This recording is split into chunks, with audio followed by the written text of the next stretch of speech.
लड़की का अचानक से गुम हो जाना was a completely dam freaking shock for Rohan.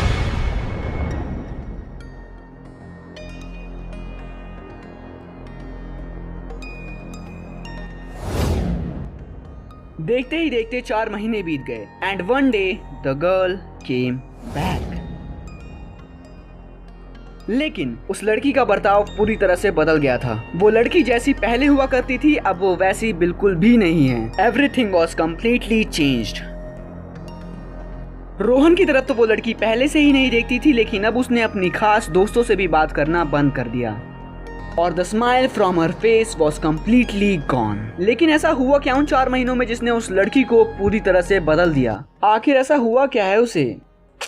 मुझे तो कुछ समझ नहीं आ रहा है। धीरे धीरे समय बीतता गया लेकिन स्थिति में कोई भी परिवर्तन नहीं हो रहा था।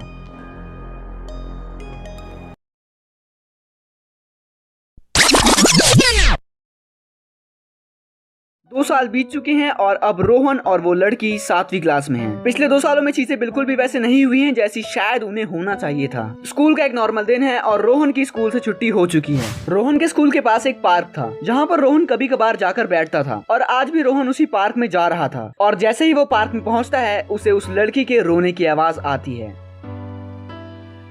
वो लड़की एक बेंच पर बैठी थी and she was continuously crying. Rohan उस लड़की के पास जाता है और उससे पूछता है तुम रो क्यों रही हो? ये शब्द सुनकर वो लड़की और ज्यादा रोने लगती है और रोते रोते ही रोहन को गले लगा लेती है।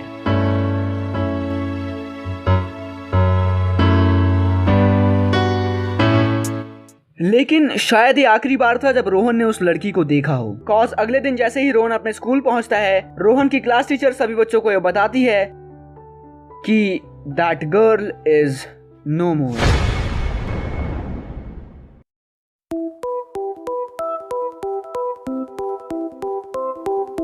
पुलिस को उस लड़की की लाश पार्क के सामने वाली रोड पर बरामद हुई। पुलिस का मानना यह था कि उस लड़की का एक्सीडेंट एक ट्रक से हो चुका है। Cause her body was completely destroyed, even her face.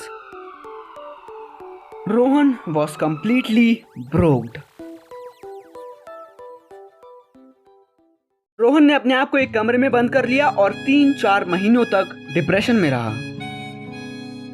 जब भी रोहन घर से बाहर निकलने की कोशिश करता तो उसे हमेशा वो आखिरी पल याद आ जाते जो कि उसने उस लड़की के साथ बिताए थे। उसकी आंखों के सामने बार बार उस लड़की का रोता हुआ चेहरा आ रहा था and Rohan desperately wanted to live that moment again. उसे बस किसी तरह से वो पल दोबारा जीना था। लेकिन अगर समय कोई मनुष्य है तो इस पूरे संसार में सिर्फ केवल वही एक मनुष्य है जिसके लिए पीछे कुछ भी नहीं रखा है। He just consistently keep moving forward. लेकिन अब रोहन जितना भी चाहे वो उन पलों को दोबारा नहीं जी सकता था और यही रियलिटी है।